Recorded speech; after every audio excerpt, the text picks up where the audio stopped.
Hello everyone, welcome to my channel Ipsi. আমি Ipsita. Good morning. এখন বাজে ঘড়িতে 4:30, মানে সকাল 4:30। আর এই যে এখানে আমার বাইক রেডি। তো চলো বেরিয়ে পড়ি। মোটো ব্লগিং সেটআপে কথা হচ্ছে, কার সাথে যাচ্ছি, কোথায় যাচ্ছি, কি যাচ্ছি এখন আর বলার টাইম নেই, যেতে যেতে কথা বলছি। বেরিয়ে পড়ি। আমার বাইকটা এখানে দাঁড়িয়ে রয়েছে আর আমি এখানে দাঁড়িয়ে রয়েছি। এখন অবধি রাজদীপদা এসে পৌঁছালো না। আমি 5:30 থেকে দাঁড়িয়ে রয়েছি, রাজদীপদা আসার নাম নেই। সকাল সকাল একজন প্রিয় বন্ধুর সাথে দেখা হয়ে গেল। তোমার নাম? সুপ্রভাত। প্রভাত। আচ্ছা, প্রভাতের সাথে দেখা হয়েছে। ও যাচ্ছিল কোথাও একটা, দেখতে পেয়ে এলো, ভালো লাগলো। সকাল সকাল পরিচয় হলো, সুন্দর সুন্দর সেলফি উঠলো। কি দেখছো? এই পাহারা দিচ্ছে কেউ? আমি দেখছি কত সুন্দর আইফোন, তো ব্যাপারটা বিষয়টা চকচকে। চলো এখন বেশি দেরি না করে ডিসিশন নিই, কি করবো, বাইক নিয়ে যাবো নাকি যাবো না। বাকি কথা মোটো ব্লগে হচ্ছে। চলো টাটা, আবার দেখা হবে। এসে গেছে আমার চা, রাজদীপ দাও খেতে শুরু করে দিয়েছে আর আমি অপেক্ষা করছি ঠান্ডা হবে কখন। তো চাটা খাই, তারপর ডিসিশনটা নেব, কারণ আমার খালি পেট দিমাগ নেই চলতা। যেরকম বলছিলাম যে আমার মোটো ব্লগিং সেটআপ কাজ করছে না, বাইকে সেরকম টান পাচ্ছি না, সব মিলিয়ে বাইকটাকে ছেড়ে দিলাম এখন রাজদীপদার বাড়ির সামনে। এইখানে হচ্ছে আমার বাইক দাঁড়িয়ে, এখানে রাজদীপদা দাঁড়িয়ে, এখানে কাকু। কাকু কি ভিডিও করছো? তুমিও ব্লগ করছো? কাকিমা ওখানে দাঁড়িয়ে, এখানে রাজদীপদার বাইক, এটাতেই আমি আজকে পিলিয়ন হিসেবে যাচ্ছি। আমার ট্যাঙ্ক ব্যাগটাকে ছেড়ে দিয়ে রাজদীপদার একটা ব্যাগ, এটাকে দেখাও না, যেটা অনেক অনেক জায়গার মধ্যে আমিও ঢুকে যেতে পারবো। মানে বেসিক্যালি তুই একবার ঘোর বেসিক্যালি ওর যা সাইজ, ওর সাইজের থেকে ব্যাগটা বড়, আর এর মধ্যে হাফ জিনিস আছে, হাফ ফাঁকা হাওয়া। এই তো তো চলো আমরা দেরি না করে এবার বেরিয়ে পড়ি।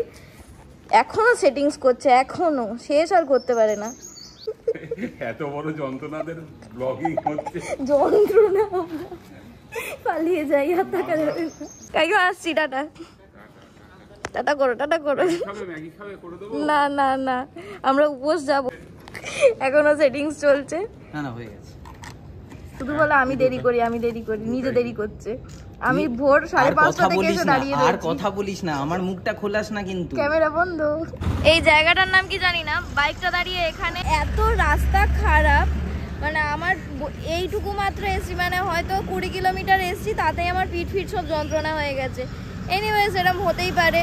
আর আমার বাইকটা ভাগ্যিস আনলাম না। আমার বাইকটাকে যদি আনতাম, ওই দুটো চাকার মধ্যে ঠিক ব্যালেন্স নেই, একটু টাল খাচ্ছে। আর আমার মনে হচ্ছে আমার হসপিটালের বাইরে যেখানে পার্কিংয়ে রাখি, ওখানে মনে হয় কেউ বাইকটাকে ফেলেছিল, আর সেটা তো আমাকে ইনফর্ম করেনি। আমার বাইকটা সেই থেকে আমার জন্য একটু আনকমফোর্টেবল হয়ে গেছে। তো যাই হোক, সেটা সার্ভিস সেন্টারে দেখানোর মতো টাইম হয়নি, দেখাবো, দেখিয়ে তারপর যাবো। এই যে হ্যালো, কি সুন্দর লাগছে এই জায়গাটা। ফুললি লোডেড, দুখানা হেলমেট, দুখানা ব্যাগ। ফুল লোডেড তো আজকে চালিয়ে বেশ মজা লাগছে। উইথ পিলিয়ন নিয়ে এরকম ভাবে একটা জার্নি করার এক্সপিরিয়েন্সও হয়ে যাচ্ছে। আমি এত হিংসুটে, আমার বাইকে আমি কাউকে তুলি না, আর আজকে বিপদে পড়ে না ঠিক আছে, এটা হতেই পারে। মানে একদম শেষ মুহূর্তে প্ল্যান করলাম, তারও শেষ মুহূর্তে সবকিছু খারাপ হয়ে গেল। আমার প্ল্যান করলেও কাজ হয় না, প্ল্যান না করলেও হয় না। তার থেকে এটাই ঠিক আছে, যা হবে তাই দেখে নেবো। তো যাচ্ছি কোথায়? আমাদের গন্তব্য, আজকের গন্তব্য মুর্শিদাবাদ। যাবো? হ্যাঁ, পৌঁছে যাবো। যদি এরা ব্লগটা দেখে তাহলে মুর্শিদাবাদ এরা দেখতে পাবে, যদি ব্লগ না দেখে ঠিক করে মিটে গেল, আমরাই শুধু দেখবো। তো চলো এখন একটুখানি 5 মিনিট জল টল খেয়ে নিয়ে বেরিয়ে যাবো। এরকম বড় বড় গাড্ডা চারিদিকে ভর্তি, আর এখানে তো তাও ফাঁকা রয়েছে। একটু আগে যে জ্যাম ফেস করলাম, আর কি বলবো, তার খুব প্যাথেটিক কন্ডিশন, মানে একটুও ট্রেনে চালানো যাবে না, এইরকম অবস্থা রাস্তার। এখন তো তাও ভালো রাস্তা দেখাচ্ছি, একটু আগে যা পেরোলাম মোবাইল বের করারও সাহস হয়।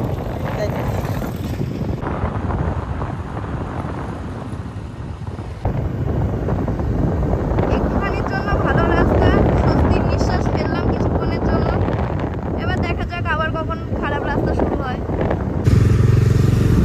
রানাঘাট সবে ঢুকলাম, আর লম্বা একটা ট্রাকের লাইন। আমি ভাবছি যে ভাগ্যিস বাইকটা আনলাম, না আনলে রাজদীপদা একদিকে আমি আর একদিকে হয়ে যেতাম, কারণ মানে দুজনে একসঙ্গে এরম ভাবে কাটানো তো যেত না। ওইদিকে কাজ হচ্ছে, এটা ডাইভারশন। এখানে ওদিকেও গাড়ি দাঁড়িয়ে, এদিকেও গাড়ি দাঁড়িয়ে। যাকে বাংলাদেশে ট্রেনটাকে পাঠিয়ে দিলাম, আমার ভয়তে চলে গেছে। এবার আমরা এখান থেকে বেরোবো। রেল লাইনটা উঠে যাও আমি বলে দিয়েছি, এক্ষুনি তুলে দেবে। রেল লাইনটা উঠে যাও না, রেল গেটটা উঠে যাও। সরি রেল গেটটা উঠে যাও, আমি বললাম উঠে যাবে এক্ষুনি। দেখো আমার অর্ডার শিরোধার্য। এই উঠছে না, ভিডিওটা বন্ধ করে দেবো। আর একটা ট্রেন আসতে বললাম বুঝলে, সবাই যখন দাঁড়িয়েছে মিঠে রোদ্দুর, তাই জন্য। আমার কোনো গর্ব নেই দেখেছো না, সে তো জানি আমি। বসে বসে কি করবো, বক্তারি মেরে যাচ্ছি। মানে ওর আর খেয়ে দিয়ে কোনো কাজ নেই, পেছনে বসে আছে। অ্যাকচুয়ালি রাইডার তো পেছনে বসে থাকলে আর কি করবে, পিলিয়ান হয়ে বসে থাকলে আর কি করবে, একটাই কাজ ফোড়ন কেটে জীবনটা শেষ করে দিল। ফোড়ন কাটা ছাড়া আর কোনো কাজ নেই। যাক একদিকে ভালোই হয়েছে, বসে বসে হ্যাঁ এন্টারটেইনমেন্ট হচ্ছে, এন্টারটেইনমেন্ট হচ্ছে। বারবার ধমকাতে পারছে আমার খিদে পেয়েছে খিদে পেয়েছে, কিন্তু এখনো ভয়টা পাচ্ছে না, বলছে আরো দেরি করে, কৃষ্ণনগরে গিয়ে খাবো। মুর্শিদাবাদ থেকে আসছে, মুর্শিদাবাদ থেকে আসছে ভাগীরথী এক্সপ্রেস, শিয়ালদা লালগোলা। এসে গেছে আমার ব্রেকফাস্ট, মুড়ি ঘুগনি, তার সঙ্গে একটু পেঁয়াজ কুচি, ঝুরি ভাজা। এখন এটা দিয়ে আমার সকাল শুরু হবে, মানে ভোর 3টে থেকে আমার খিদে পেয়েছে, এতক্ষণে সুযোগ হলো খাওয়ার। আর আমরা এখন কৃষ্ণনগর পেরিয়ে মাত্র এই দোকানটায় এসে দাঁড়িয়েছি। ওইখানটায় দাদা বাইক রেখে দিয়েছে। আরো 15 কিলোমিটার বাকি। ও আচ্ছা আচ্ছা, এই জায়গাটার নাম কি? এটা যে শান্তিপুর, গোবিন্দপুর। শান্তিপুর বললে টানলে চলে যায়। তো কাকুর দোকানে আমরা এখন ব্রেকফাস্ট করব, মুড়ি নিয়েছি, চা বলবো খাওয়া হয়ে গেলে। তুমি কি খাবে? আমি দেখি। আমরা দুজন পুরো উল্টো, দাদার খেলে রাইড করতে ইচ্ছা করে না, আমার না খেলে রাইড করতে ইচ্ছা করে না। উল্টো কেস পুরো, গলত কম্বিনেশন হয়ে গিয়া। না অ্যাকচুয়ালি আমার খেলে না একটু ঘুম ঘুম পায়, আর আমি না খেলে ঘুমিয়ে পড়ি, সঙ্গে সঙ্গে ঘুমিয়ে পড়ি। আমার খেলে পেট ভার থাকলে কেমন একটা ডিজিনেস চলে আসে, তো যার জন্য। ইংরেজি বলছো কেন? আমি বুঝি না তো। হ্যাঁ কলকাতা। এসে গেছে আমার চা, সুন্দর একটা কাপ, মানে কাপের প্যাটার্নটাই অন্যরকম। চিয়ার্স। চিয়ার্স। আমার মুড়ি অলমোস্ট শেষের পথে, দাদা অপেক্ষা করছে আমি খাবো কখন, যাবে কখন। না আমার এখন এই মুহূর্তে যেটা মেন ভয়, বাকি এই যে রেস্ট যে কিলোমিটারটা বাকি রয়েছে তার মাঝখানে যদি ও আবার বলে যে আমার খিদে পেয়েছে, হতেই পারে, তখন গিয়ে আবার আমাকে দাঁড়াতে হবে, মানে আবার একটা ব্রেক হয়ে যাবে। হতেই পারে। Already we are late. ঠিক আছে প্লিজ। আমার ইঞ্জিন বড় হলে আমি কি করব? না তোমার ইঞ্জিন মোটেও বড় না, এটা তোমার চোখের খিদে। কোন মানুষের সকালবেলা 8টার সময় বিরিয়ানি খেতে ইচ্ছা করে, তাও আবার সাইনবোর্ডে দেখে? আজব কথা। চুপ একদম, ভিডিও শেষ। এবার এসে গেছে লোভনীয় ডিম ভাজা। সকালবেলা একটা ডিম সিদ্ধ খেয়েছি, এখন একটা ডিম ভাজা খাচ্ছি। ভাবছি সারাদিনে আর খাবো না, কিন্তু এটা শুধু ভাবছি, হয়তো হতেও পারে আরেকবার খেলাম। যা হবে তোমরা ব্লগে জুড়ে থাকো, দেখতে থাকবে। তাই না, হাজার দূরে কখন দেখবে, তার আগে আমি যে 1000বার খেতে বসে গেছি সেটা তোমরা দেখবে, এটা শিওর। সব মিলিয়ে এখানে ব্রেকফাস্টের বিল হলো 65 টাকা। তো খাওয়া দাওয়া হয়ে গেছে, এবার আমরা বেরিয়ে যাবো। রেডি হয়ে গেছি, 1-2 ঘন্টা আমি ঠিক থাকবো মনে হচ্ছে, যতদিন আমার এখানে রাস্তা হচ্ছে, ও এখানে লাইনের কাজ করছে বলে পিছনে ওই লম্বা জ্যাম লেগে গেছে, এখানে পিচ লাগাচ্ছে। যাই হোক, এটা বোধহয় রাতে করলে ভালো হতো। এই দেখো এদিকেও জ্যাম লেগে গেছে, বাপরে বাপ। নর্মাল হিসাবের তুলনায় 50 মিনিট লেট চলছি আমরা রাস্তায় এরকম জ্যাম বলে, আর গুগল ম্যাপ পুরো দেখাচ্ছে রেড। এতটা লেট হবে এতটাও ভাবতে পারিনি। তো সব মিলিয়ে আজকে দিনটা প্রায় ঘেটে গেছে। এদিকে আকাশের অবস্থা একটু মেঘলা, জানি না কতদূর কি হবে, তবে চেষ্টা করবো যে কটা স্পট আজকে ভিজিট করা যায় আমরা করবো আজকে ভিজিট। রাজদীপটা ফুল কনসেন্ট্রেশন নিয়ে বাইক চালাচ্ছে, তাকাতে হবে না। ঠিক আছে তাকাতে হবে।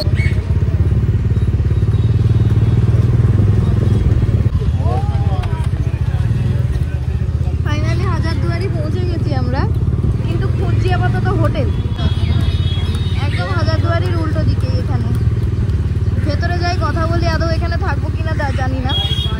মুর্শিদাবাদ চলে এসেছি, আর আমার ওই দিকে ওই সাইডে কোথাও একটা হচ্ছে হাজারদুয়ারি, আসার সময় দেখতে পেলাম। আর আপাতত আমরা রয়েছি হোটেল অনুরাগে।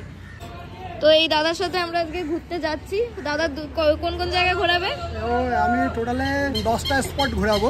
হ্যাঁ, তার মধ্যে কাঠগোলা বাগান বাড়ি আছে, জগৎ সেটের বাড়ি, নসিপুর রাজবাড়ি, নসিপুর আখড়া, মির্জাপুরের বাড়ি, মির্জাপুরে বংশধরদের কবর দেখবেন, কলিজা খাপ যে মুর্শিদ কুলি খার মেয়ের, তার মেয়ের কবর দেখবেন, যে জ্যান্ত অবস্থায় বাচ্চা শিশুদের কলিজা খেয়ে নিত। তারপরে কাটরা মসজিদ দেখবেন, জানকোষা কামান দেবেন, এক রাত্রে ফুটে মসজিদ দেখবেন। এতগুলো সব ঘুরবো আমরা, তো এই দাদার সাথে আমরা ঘুরবো। আজকে যদি সবগুলো কভার না হয় কালকে সকালে আবার বেরোবো। তো আপাতত আমরা এখন যাচ্ছি দাদার সাথে আগে খেয়ে তারপরে স্পটগুলো ভিজিট করব। আর ছিলাম আমরা এই হোটেলে, হোটেল অনুরাগ। পরে এসে দেখাচ্ছি, অ্যাভারেজ হোটেল, সেরকম দেখানোর মতো কিছু না। ওই 600 টাকা, সরি 650 টাকা রুম রেন্ট। এসে দেখাচ্ছি। চলে এসছে আমার ফিশ মিল, শসা লেবু ভাত, একটা পটল ভাজা, একটা কিছু ভাজা, ওই যে আমার মাছ, ডাল, একটা তরকারি। এটা কি? আলুর দম, আলু পটলের তরকারি, 5 মিশালি আলু পটলের তরকারি। এখানে চাট দেওয়া রয়েছে, নীলের লিস্ট। এটা কি চাটনি? আচ্ছা ওটা চাটনি, বাহ, জলপাইয়ের চাটনি। দাদা ভেজ, তো ভেজ খাচ্ছে, আমি নন ভেজ খেয়েই ছাড়বো, তাই জন্য হচ্ছে মাছ নিয়ে নিয়েছি। রাত্রেবেলা চিকেন খাবো, এখন থেকে স্বপ্ন দেখছি। না না না, আগে ঘুরবো তো, আগে ঘোরাটাই, ঘুরতে এসছি। হ্যাঁ, ঘুরতে এসছি আমরা, ঠিক আছে? আমি আগে খেয়ে নিই, তারপর ঘুরতে যাচ্ছি। এই যে জায়গাটা দুটো গম্বুজ দেখতে পাচ্ছেন, এখানে টোটালে 2.5টা গম্বুজ অবশিষ্ট আছে, ঠিক আছে? তো এটা এক রাত্রি ফুটো মসজিদ বলা হয়, কারণটা হচ্ছে এটাই যে এটা নাকি তৈরি করেছিলেন সরফরাজ খাঁ। তো সরফরাজ খাঁ এটাকে নাকি এক রাত্রে তৈরি করেছিলেন, এবং মসজিদটা সম্পূর্ণ না হওয়ার জন্য, অসম্পূর্ণ অবস্থায় থেকে যাওয়ার জন্য নাম দেওয়া হয়েছে ফুটি মসজিদ। এটা আবার অনেকে কাল্পনিকভাবে এটাও বলেন যে এই মসজিদটা নাকি জিনেরা তৈরি করেছিলেন বা পরীরা, যেটা মসজিদটা সম্পূর্ণ হয়নি, কারণ রাতে নাকি কোনো একটা পাখি আওয়াজ করে দেয়, সেই আওয়াজের কারণে মসজিদটা থেমে যায়। সেই কারণে মসজিদটা সকালবেলা দেখা হয় যে মসজিদটা অসম্পূর্ণ অবস্থায় রয়েছে, সেই কারণেও বলা হয় এটাকে ফুটে মসজিদ। ওই যে দূরে ওইটাই হচ্ছে ফুটি মসজিদ, একদম স্টেশনের এই পাশে। মানে আমাদের ওখানে যাওয়া সম্ভব নয়। প্রায় 3টে, এখন থেকে আমাদের স্পট ভিজিট স্টার্ট হলো। আমার পাশ দিয়ে যে যাচ্ছি এটা হচ্ছে মুর্শিদাবাদ স্টেশন। এটার পাশ দিয়ে আমরা যাচ্ছি এখন জাহানকোষা কামান, আর একটা দাদা, আর একটা কাটরা মসজিদ। আচ্ছা, এই হচ্ছে মুর্শিদাবাদ স্টেশন। তো মুর্শিদাবাদ স্টেশন থেকে ক্রস করে, রেল লাইনটা ক্রস করে এখন যাবো হচ্ছে গিয়ে